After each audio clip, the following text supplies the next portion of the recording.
Hello everyone. आज इस class में महत्वपूर्ण अवधारणाओं से संबंधित प्रश्नों को कराया जाएगा। आप सभी इस वीडियो को ज़्यादा से ज़्यादा लोगों के साथ शेयर जरूर कर दीजिए। समाजशास्त्र से संबंधित सभी परीक्षाओं के लिए यहाँ पर प्रैक्टिस सेट एंड समाजशास्त्र के नोट्स पीडीएफ फॉर्मेट में प्रोवाइड कराए जा रहे हैं। इससे संबंधित जानकारी के लिए यहाँ पर एक व्हाट्सएप नंबर दिया गया है जिस पर आप मैसेज करके इससे जुड़ी हुई पूरी जानकारी ले सकते हैं। नंबर है 790-555-3851। बात की जाए समाजशास्त्र के नोट्स की तो ये सारे आपको टॉपिक्स देखने को मिलेंगे। वन लाइनर में भी नोट्स यहाँ पर दिए गए हैं और जो कि सभी परीक्षाओं को ध्यान में रखकर तैयार किए गए हैं, सभी परीक्षाओं के लिए समान रूप से उपयोगी हैं। अगर बात की जाए एमपी असिस्टेंट प्रोफेसर के समाजशास्त्र के प्रैक्टिस सेट की तो इसमें आपको 1000 प्रश्न आपको इस प्रैक्टिस सेट में मिल जाएंगे। एमपी असिस्टेंट प्रोफेसर का जीएस प्रैक्टिस सेट भी आपको यहाँ पर मिल जाएगा। इसमें टोटल 15 प्रैक्टिस सेट है और साथ में ही अगर हम राजस्थान असिस्टेंट प्रोफेसर की बात करें जीएस के प्रैक्टिस सेट की तो यहाँ पर ये भी प्रैक्टिस सेट आपको मिल जाएगा। 15 इसमें प्रश्न है। कोई भी जानकारी चाहते हैं तो नंबर दिया गया है, इस पर आप मैसेज करके पूरी जानकारी ले सकते हैं। चलिए शुरू करते हैं। देखिए पहला यहाँ पर है प्रश्न, कृषक समाज की अवधारणा के प्रतिपादक है। अब कृषक समाज की अवधारणा किसने दी है? देखिए यहाँ पर आज की इस क्लास में सारे कॉन्सेप्ट से जुड़े हुए प्रश्न होंगे, अवधारणाओं से संबंधित। ठीक है, महत्वपूर्ण अवधारणाओं से संबंधित प्रश्नों को इस क्लास में शामिल किया गया है। आप सभी इस वीडियो को ज्यादा से ज्यादा लोगों के साथ शेयर जरूर कर दीजिए। कृषक समाज की अवधारणा के जनक कौन है? किसके द्वारा कृषक समाज की अवधारणा दी गई है? तो यहाँ पर विकल्प है Sumner, Kingsley Davis, Johnson, Robert Redfield. तो कृषक समाज की अवधारणा किसकी है? रॉबर्ट रेडफील्ड की है। ठीक है, रॉबर्ट रेडफील्ड ने कृषक समाज की अवधारणा दी थी। अब एक प्रश्न इस तरीके से डायरेक्टली पूछ लिया जाता है कि कृषक समाज की अवधारणा के जनक कौन है, प्रतिपादक कौन है।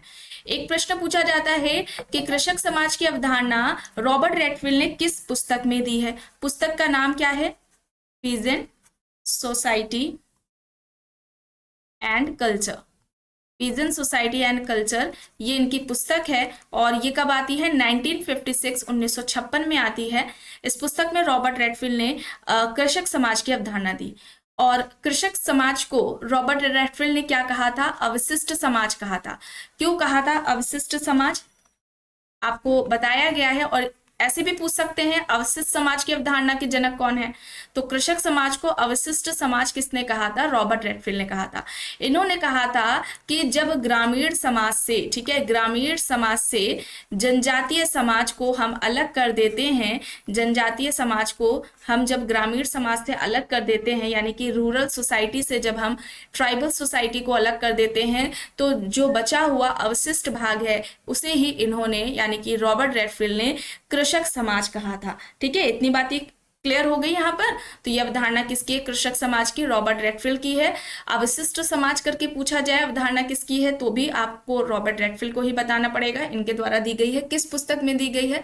Peasant society and culture. कब आती है? 1956 में आती है। चलिए आगे देखते हैं। प्रश्न है आत्मावाद का सिद्धांत संबंधित है। किससे संबंधित है आत्मावाद का सिद्धांत? टाइलर, फ्रेजर, बेकर, बोटोमोर यहाँ पर विकल्प है। आत्मावाद का सिद्धांत किससे संबंधित है? किसके द्वारा दिया गया है आत्मावाद का सिद्धांत? टाइलर के द्वारा आत्मावाद का सिद्धांत दिया गया था। प्रिमिटिव कल्चर टाइलर की पुस्तक है। ऑप्शन ए यहाँ पर सही हो जाएगा। प्रश्न है प्राथमिक समूह की अवधारणा किसकी है? प्राथमिक समूह की। प्राइमरी ग्रुप का कॉन्सेप्ट किसका है? किसने दिया है? समूह हम किसे कहेंगे? तो व्यक्तियों का ऐसा संकलन जिनके बीच में संबंध, ठीक है, पारस्परिक संबंध पाया जाता हो, उसे हम समूह कहेंगे। प्राइमरी ग्रुप का यहाँ पर प्राथमिक समूह की अवधारणा की बात हो रही है तो ये अवधारणा किसके द्वारा दी गई है? C.H. कूले के द्वारा दी गई है। अच्छा, किस पुस्तक में? एक दूसरा प्रश्न बनता है कि किस पुस्तक में कूले ने प्राथमिक समूह की बात की है। पुस्तक का नाम क्या है? सोशल ऑर्गेनाइजेशन है। ठीक है, सोशल ऑर्गेनाइजेशन ये इनकी पुस्तक है। इस पुस्तक में इन्होंने कॉन्सेप्ट दिया है। कब आती है? 1909 में ये पुस्तक आती है, ये भी याद रखिएगा। और कूले ने प्राथमिक समूह को किस तरीके से परिभाषित किया कि व्यक्तियों का ऐसा संकलन जिनके बीच में पारस्परिक संबंध और सहयोग पाया जाता है, व्यक्तियों के ऐसे संकलन को हम प्राथमिक समूह, प्राइमरी ग्रुप कहेंगे। और प्राथमिक समूह के जो उदाहरण हैं ये कूले ने 3 बताए थे। परिवार बताया, पड़ोस को बताया और मित्र समूह। तीसरा किसको बताया? मित्र समूह को बताया, फ्रेंड ग्रुप को बताया। ये 3 प्राथमिक समूह के उदाहरण ऐसे भी पूछा जाता है, प्राथमिक समूह के ये 3 उदाहरण किसके द्वारा बताए गए? कूले के द्वारा बताए गए। अब प्राथमिक समूह के उदाहरणों में से कौन सा एक इससे संबंधित नहीं है, इस तरीके से भी पूछा जाता है, या ऑप्शंस दे दिए जाएंगे प्राथमिक समूह के उदाहरण कौन कौन से, इस तरीके से भी पूछा जाता है, तो उसमें बताना पड़ता है। तो ध्यान रखिएगा, परिवार, पड़ोस, मित्र समूह किसने बताए? कूले ने बताए। ठीक है, इतनी बातों को ध्यान में रखिएगा, इस तरीके से पूछा जाता है। और कूले के अलावा, प्राथमिक समूह के अलावा अर्ध प्राथमिक समूह, ठीक है, अर्ध प्राथमिक समूह, ये भी अवधारणा किसने दी है? कूले ने दी है। ठीक है, चलिए आगे देखते हैं। प्रश्न है, आदर्श प्रारूप की अवधारणा संबंधित है। ऑप्शंस में है R K. Merton, M N. Srinivas, Max Weber, Durkheim, यहाँ पर विकल्प दिए गए हैं। आदर्श प्रारूप की अवधारणा किसके द्वारा दी गई है? आदर्श प्रारूप की अवधारणा किसने दी है? Merton, Srinivas, Max Weber, Durkheim, यहाँ पर विकल्प है। तो बात की जाए आदर्श प्रारूप की, तो यह अवधारणा मैक्स वेबर द्वारा दी गई है। किस पुस्तक में दी है? Theory of social and economic organisation, ये इनकी पुस्तक है जो कि 1925 में आती है। इसी पुस्तक में वेबर ने आदर्श प्रारूप की बात की है। ठीक है, इसी पुस्तक में वेबर सामाजिक क्रिया की भी बात करते हैं। ठीक है, इसी पुस्तक में सामाजिक क्रिया की भी बात की है वेबर ने। और सामाजिक क्रिया के प्रकार की बात करें तो 4 तरह के प्रकार मैक्स वेबर के द्वारा बताए गए हैं। और सामाजिक क्रिया के अध्ययन के लिए, ठीक है, अध्ययन करने के लिए 2 पद्धतियों की बात की गई है वेबर के द्वारा। एक तो आदर्श प्रारूप है, ठीक है, एक क्या हो जाएगा? आदर्श प्रारूप है, और दूसरा क्या हो जाएगा? व्याख्यात्मक बोध हो जाएगा। ठीक है, व्याख्यात्मक बोध, या जिसे वेस्टहन कहते हैं। ये 2 कॉन्सेप्ट दिए हैं, इसके माध्यम से सामाजिक क्रिया के अध्ययन करने की बात वेबर ने की थी। चलिए आगे देखते हैं। प्रश्न है, आधुनिकीकरण की अवधारणा संबंधित है। विकल्प में यहाँ पर श्रीनिवास, मैकेवर, दीपांकर गुप्ता, एस.सी. दुबे दिए गए हैं। आधुनिकीकरण की अवधारणा किसने दी है? किसके द्वारा आधुनिकीकरण की अवधारणा दी गई है? तो यहाँ पर श्रीनिवास हो जाएगा। और आधुनिकीकरण के अलावा अगर बात करें हम संस्कृतिकरण की अवधारणा, ठीक है, संस्कृतिकरण की अवधारणा, पश्चिमीकरण की अवधारणा, धननिरपेक्षीकरण की अवधारणा, प्रभुत्व जाति, डोमिनेंट कास्ट का जो कॉन्सेप्ट है, डोमिनेंट कास्ट, प्रबुद्ध जाति की अवधारणा, धननिरपेक्षीकरण, पश्चिमीकरण, संस्कृतिकरण की अवधारणा, फैलाव की अवधारणा, ये सारे जो कॉन्सेप्ट्स हैं ये श्रीनिवास के द्वारा दिए गए हैं। ठीक है, तो यहाँ पर ऑप्शन ए होगा सही। प्रश्न है, लघु व दीर्घ परंपरा की अवधारणा के प्रतिपादक है। ऑप्शंस में है F H. Green, B R. Chauhan, Robert Redfield, McKim Marriott. लघु व दीर्घ परंपरा की अवधारणा के प्रतिपादक, लघु और दीर्घ परंपरा की अवधारणा किसने दी है? किसके द्वारा दी गई है? रॉबर्ट रेडफील्ड के द्वारा। रॉबर्ट रेडफील्ड ने little tradition and a great tradition का कॉन्सेप्ट दिया था। और रॉबर्ट रेडफील्ड ने भारत में सामाजिक परिवर्तन की प्रक्रिया का अध्ययन करने के लिए, ठीक है, सामाजिक परिवर्तन की प्रक्रिया का अध्ययन करने के लिए इन 2 अवधारणाओं को दिया था। ठीक है, इन दो तरह की अवधारणाओं का प्रयोग किया था, लघु व दीर्घ परंपरा की अवधारणा का। और रॉबर्ट रेडफील्ड ने सभ्यता का क्या कहा था? सभ्यता के बारे में कि सभ्यता का जो निर्माण होता है वह परंपराओं से ही होता है। सभ्यता का निर्माण परंपराओं से होता है या परंपरा से होता है। ठीक है, परंपरा से होता है, इस तरीके से पूछा जाए। किसका कहना है? रॉबर्ट रेडफील्ड का कहना है, ये याद रखिएगा।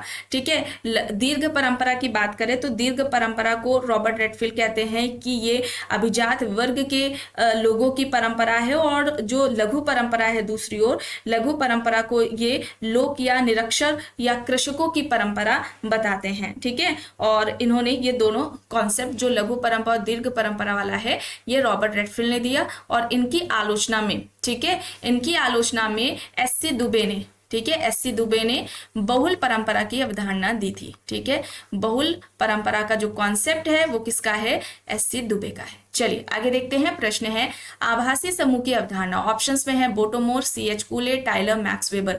आभासी समूह की अवधारणा किसने दी? किसके द्वारा आभासी समूह की अवधारणा दी गई है? आभासी समूह हम कहते किसे हैं?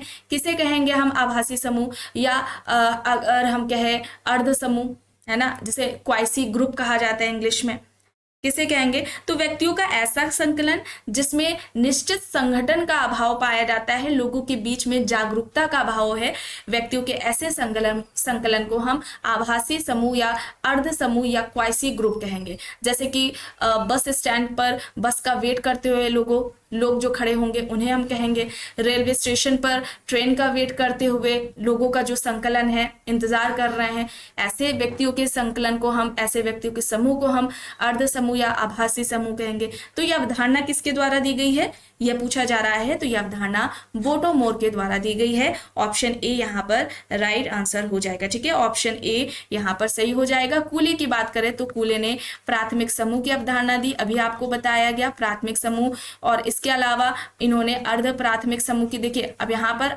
आपको बताया गया आभासी समूह या अर्ध समूह, यहाँ पर अर्ध प्राथमिक लग गया है, प्राइमरी। ठीक है, अर्ध प्राथमिक समूह, तो ये कूले का हो जाएगा। टाइलर का आत्मावाद का है। ठीक है, टाइलर ने आत्मावाद की अवधारणा दी है। मैक्स वेबर का आदर्श प्रारूप हो जाएगा, अभी आपने देखा आदर्श प्रारूप है, व्याख्यात्मक बोध है। ये कॉन्सेप्ट्स किसके हो गए, मैक्स वेबर के हो गए, यहाँ पर बोटो-मोर सही हो जाएगा। अब देखिए यहाँ पर प्रश्न है, धर्म का उद्विकासीय अवधारणा किससे संबंधित है? Radcliffe, Brown, Durkheim, Tylor, Max Weber है धर्म का उद्विकासीय अवधारणा। धर्म की उद्विकासीय अवधारणा किसके द्वारा दी गई है, किसके द्वारा दी गई है धर्म की उद्विकासीय अवधारणा? टाइलर ने। धर्म की उत्पत्ति का आत्मावाद के सिद्धांत की बात हो रही है। ठीक है, आत्मावाद सिद्धांत के बारे में यहाँ पर बात हो रही है। आत्मावाद सिद्धांत किसके द्वारा दिया गया है, किसके द्वारा दिया गया है आत्मावाद का सिद्धांत? टाइलर के द्वारा दिया गया है, इसे याद रखिएगा। ठीक है, प्रिमिटिव कल्चर इनकी पुस्तक है, प्रिमिटिव कल्चर इनकी पुस्तक है। चलिए आगे देखिए, प्रश्न है सांस्कृतिक प्रतिमान की अवधारणा। ऑप्शंस में MacIver and Page, Parsons, Ruth Benedict, Merton यहाँ पर दिए गए हैं। सांस्कृतिक प्रतिमान की अवधारणा किसने दी है? सांस्कृतिक प्रतिमान की रूथ बेनेडिक्ट ने। कल्चर पैटर्न इनकी बुक है, इस नाम से रूथ बेनेडिक्ट की सांस्कृतिक प्रतिमान की अवधारणा है। ठीक है, मैकेवर पेज की बात की जाए, मैकेवर एंड पेज की, तो इन्होंने सामाजिक परिवर्तन के स्वरूप बताए हैं। कंफ्यूज मत होइएगा, सामाजिक परिवर्तन के स्वरूप बताएं, या सामाजिक परिवर्तन के स्वरूप इस तरीके से पूछा जाए तो यहाँ पर मैकेवर है। और सांस्कृतिक प्रतिमान तो ये रूथ बेनेडिक्ट है। सामाजिक परिवर्तन के स्वरूप की बात करें तो इन्होंने रेखीय परिवर्तन को बताया, पहला रेखीय परिवर्तन है। दूसरे की बात करें तो उतार चढ़ाव का परिवर्तन। तीसरे की अगर हम बात करें तो इन्होंने तरंगीय परिवर्तन शब्द का प्रयोग किया था। ठीक है, तरंगीय परिवर्तन, तो ये जो परिवर्तन के स्वरूप है तीन, रेखीय परिवर्तन, उतार चढ़ाव का परिवर्तन और तरंगीय परिवर्तन, ये मैकेवर एंड पेज के द्वारा बताया गया है, इसे ध्यान रखिएगा। आगे चलते हैं, देखते हैं प्रश्न अंतः समूह एवं बाह्य समूह की अवधारणा से। अंतः समूह एवं बाह्य समूह, इन ग्रुप एंड आउट ग्रुप का कॉन्सेप्ट किसका है? ऑप्शंस में है C.H. कूले, Sumner, Kingsley Davis, simile. अंतः समूह एवं बाह्य समूह किसके द्वारा दी गई है? समनर के द्वारा। और आपने देखा होगा समनर के साथ साथ केलर का भी शब्द जुड़ा होता है, केलर। ठीक है, तो समनर केवल होंगे तो आपको समनर ही करना पड़ेगा, दोनों होंगे तो समनर है केलर। ठीक है, ऑप्शन बी यहाँ पर होगा। और समनर की बात करें तो इन्होंने नृजाति केंद्रवाद की अवधारणा भी दी थी। समनर ने नृजाति केंद्रवाद की अवधारणा भी दी थी। और इसके अलावा संस्था, ठीक है, संस्था के विकास या संस्था के उदय, इस तरीके से पूछा जाए तो ये बात भी समनर के द्वारा ही की गई है। अब देखिए यहाँ पर प्रश्न है, मुख्य भूमिका की अवधारणा के प्रतिपादक हैं। ऑप्शंस में है E.T. हिलर, ठीक है, E.T. हिलर, मर्टन, लिंटन है, एक यहाँ पर कर लेते हैं वेबर।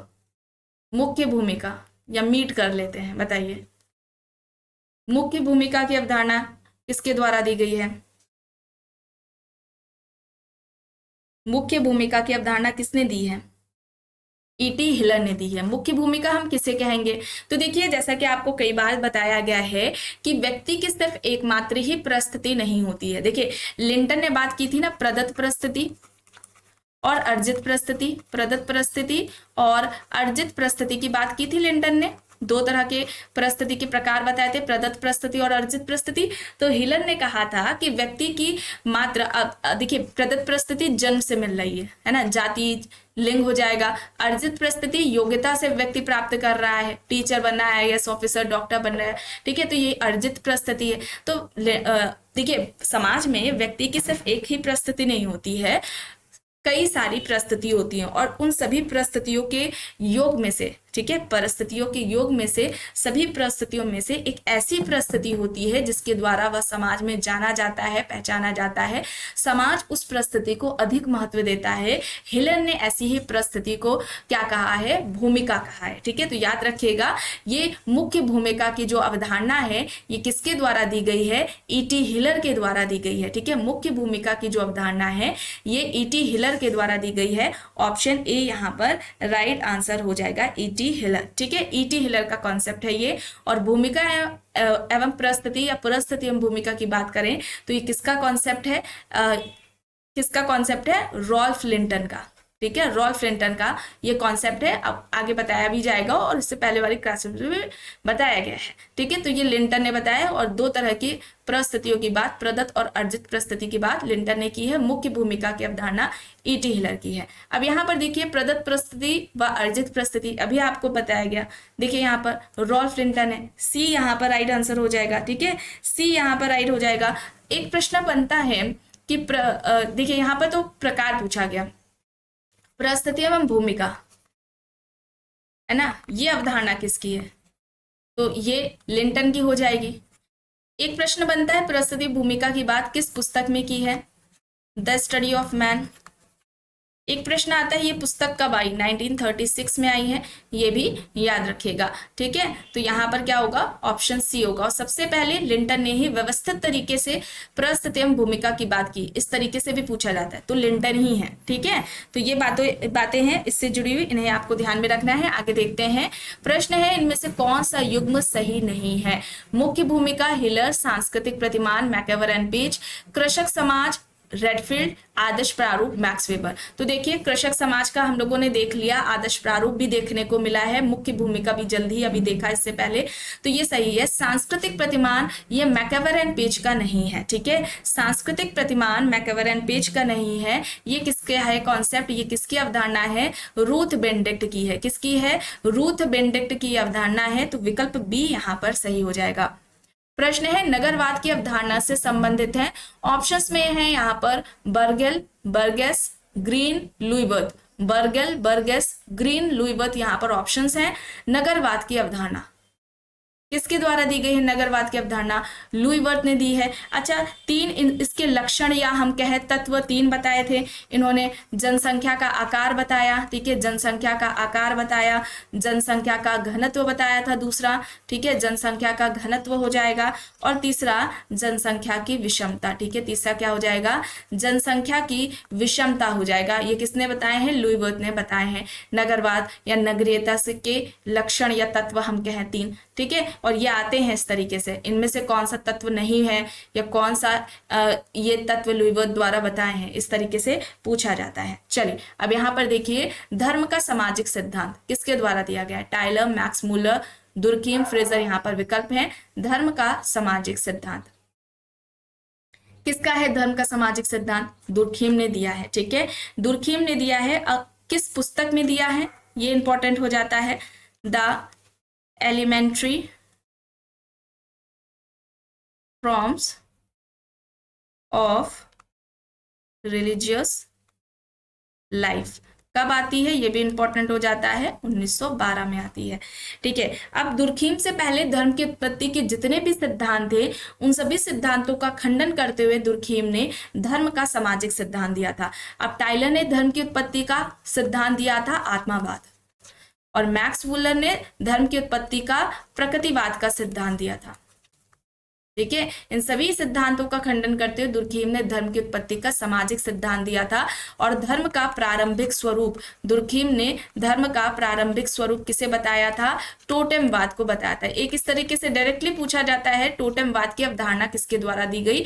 तो याद रखिएगा दुर्कheim ने दी है। और ऑस्ट्रेलिया की, ठीक है, ऑस्ट्रेलिया की अरुंटा जनजाति पर इनका अध्ययन रहा है। ऑस्ट्रेलिया की अरुंटा जनजाति पर दुर्कheim ने अध्ययन किया है। यहाँ पर सी होगा सही। प्रश्न है सांस्कृतिक विलंबना अवधारणा के जनक है। ऑप्शंस में है MacIver and Page, Ogburn, Ruth Benedict, McKim Marriott. सांस्कृतिक विलंबना किसके द्वारा दी गई है? सांस्कृतिक विलंबना ऑगबर्न ने, ठीक है, ऑगबर्न ने दी है। विकल्प बी यहाँ पर सही होगा। सांस्कृतिक विलंबना की अवधारणा ऑगबर्न ने दी है। भौतिक संस्कृति और अभौतिक संस्कृति की बात की है। भौतिक संस्कृति और अभौतिक संस्कृति इस तरीके से भी पूछा जाता है। भौतिक संस्कृति व अभौतिक संस्कृति की अवधारणा किसने दी है? तो ध्यान रखिएगा ऑगबर्न ने दी है, ठीक है, ऑगबर्न ने दी है। मैकमेरेट की बात करें, यहाँ पर मैकमेरेट है तो इनका स्थानीकरण की अवधारणा हो जाएगी, ठीक है, स्थानीकरण की अवधारणा है। रूथ बेनेडिक्ट है तो इनका क्या हो जाएगा? सांस्कृतिक प्रतिमान, सांस्कृतिक प्रतिमान की अवधारणा रूथ बेनेडिक्ट ने दी है। मैकवेर एंड पेज ने समुदाय के 2 आधार बताए थे। 2 आधार कौन कौन से? अभी जल्दी क्लास में आपको बताया गया था। एक तो इन्होंने सामुदायिक भावना को, स्थानीकरण को बताया था, ठीक है, एक स्थानीकरण को बताया था और दूसरा सामुदायिक भावना को, सामुदायिक भावना को। ये 2 आधार, स्थानीयता या स्थानीयता और दूसरा सामुदायिक भावना, स्थानीयता और दूसरा सामुदायिक भावना, ये किसने बताया है? मैकवेर एंड पेज ने बताया है। इस तरीके से ध्यान रखिएगा। आगे देखते हैं। प्रश्न है सामाजिक क्रिया अवधारणा के जनक है। ऑप्शंस में है Max Weber, Blumer, Bourdieu, Karl Marx. बताइए सामाजिक क्रिया की अवधारणा के जनक कौन है? तो यहाँ पर मैक्स वेबर हो जाएगा। ऑप्शन ए यहाँ पर राइट आंसर हो जाएगा। मैक्स वेबर ने सामाजिक क्रिया के 4 प्रकार बताए थे और ये 4 प्रकार इंपॉर्टेंट है, इन्हें याद रखिएगा। तार्किक सामाजिक क्रिया, पहला क्या है? तार्किक सामाजिक क्रिया है, तार्किक सामाजिक क्रिया। दूसरी क्रिया की बात करें तो मूल्यांकनात्मक हो जाएगी, मूल्यांकनात्मक सामाजिक क्रिया हो जाएगी। तीसरी हो जाएगी भावनात्मक सामाजिक क्रिया, भावनात्मक सामाजिक क्रिया। चौथी हो जाएगी परंपरागत सामाजिक क्रिया, परंपरागत सामाजिक क्रिया, ठीक है। ये 4 प्रकार सामाजिक क्रिया के किसने बताए हैं? मैक्स वेबर ने बताए हैं। यहाँ पर ऑप्शन ए होगा सही। प्रश्न है निम्न में से सीमाओं का सिद्धांत किसने दिया? MacIver and Page, Parson, Sorokin, Sumner. यहाँ पर ऑप्शन है सीमाओं का सिद्धांत किसका है? सीमाओं का सिद्धांत तो यह सोरोकिन के द्वारा दिया गया है। ऑप्शन सी यहाँ पर राइट आंसर हो जाएगा। सोरोकिन ने सामाजिक परिवर्तन से संबंधित सांस्कृतिक गत्यात्मकता का सिद्धांत दिया था। सामाजिक परिवर्तन से संबंधित सांस्कृतिक गत्यात्मकता का सिद्धांत,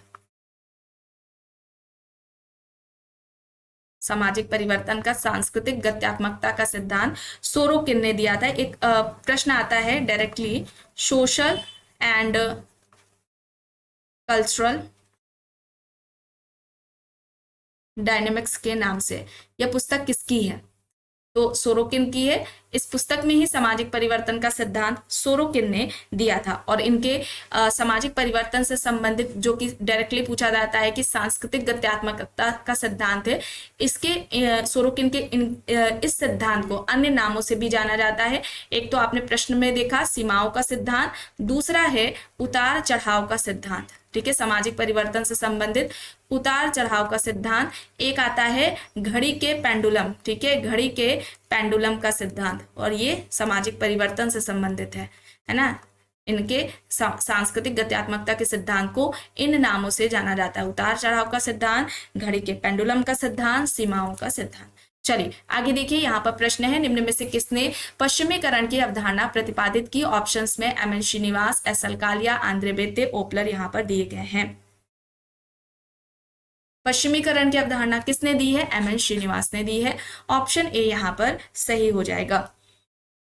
प्रश्न है कौन सा युग्म सही नहीं है? आभासी समूह, बोटोमोर, आदर्श प्रारूप, मैक्स वेबर, आधुनिकीकरण, एम एन श्रीनिवास, लघु और दीर्घ परंपरा। तो अभी आपने शुरुआत में देखा प्रश्न, लघु एवं दीर्घ परंपरा की जो अवधारणा है यह बी आर चौहान के द्वारा नहीं बल्कि रॉबर्ट रेडफील्ड की यह अवधारणा है। रॉबर्ट रेडफील्ड ने यह अवधारणा दी थी लघु परंपरा एवं दीर्घ परंपरा की। ठीक है, लघु परंपरा एवं दीर्घ परंपरा की जो अवधारणा है ये रॉबर्ट रेडफील्ड के द्वारा दी गई थी। भारत में सामाजिक परिवर्तन की प्रक्रिया का विश्लेषण करने के लिए इन्होंने लघु एवं दीर्घ परंपरा की अवधारणा का प्रयोग किया था। तो ये जो कॉन्सेप्ट है ये रॉबर्ट रेडफील्ड के द्वारा ही दिया गया है। बी आर चौहान की बात करें तो इनका राजस्थान पर अध्ययन रहा है, राजस्थान पर अध्ययन बी आर चौहान ने किया है। तो यहाँ पर डी होगा सही। प्रश्न है संस्था की अवधारणा किसके द्वारा दी गई है? Sumner, Bottomore, Ginsberg, Parsons. संस्था की अवधारणा किसकी है? समनर की है। ठीक है, समनर की है। इसके अलावा अंतः समूह और बाह्य समूह, ठीक है, अंतर समूह और बाह्य समूह की जो अवधारणा है यह भी समनर के द्वारा दी गई है। फोकवेज इनकी पुस्तक है। ठीक है, फोकवेज इनकी पुस्तक है। आई थिंक ये 1906 में ही आती है, एक बार चेक कर लीजिएगा। तो यहाँ पर ये समनर का हो जाएगा। ठीक है, और यहाँ पर अगर हम पार्सन्स की बात करें तो पार्सन्स ने संस्थाकरण की अवधारणा दी है, संस्थाकरण की अवधारणा दी है, द्वितीयक संस्था की अवधारणा दी है। संस्थाकरण और द्वितीयक संस्था की अवधारणा किसने दी है? पार्सन्स ने दी है। जिन्सबर्ग एंड बोटोमोर की बात करें तो उन्होंने अर्ध समूह या अगर हम कहें आभासीय समूह, यह अवधारणा जिन्सबर्ग द्वारा पहले दी गई है, उसके बाद नाम आएगा बोटोमोर का। ठीक है, तो ये याद रखिएगा। चलिए अब यहाँ पर देखिए, ऐतिहासिक भौतिकवाद की अवधारणा से संबंधित है। ऑप्शंस में Watt, Simmel, Karl Marx, Durkheim यहाँ पर दिए गए हैं। ऐतिहासिक भौतिकवाद, ऐतिहासिक भौतिकवाद की अवधारणा किसके द्वारा दी गई है? तो यहां पर सही हो जाएगा कार्ल मार्क्स। ठीक है, कार्ल मार्क्स होगा। ऑप्शन सी यहां पर सही होगा। प्रश्न है सांस्कृतिक क्षेत्र की अवधारणा से संबंधित है। ओपलर, whistler, Ruth Benedict, मैकेवर, page.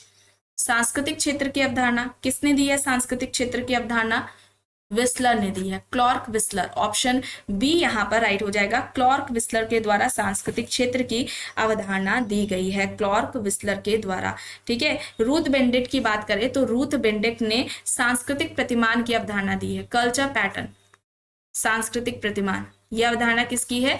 Ruth Benedict की है। ओपलर की बात करें तो इन्होंने सांस्कृतिक लय की अवधारणा दी है।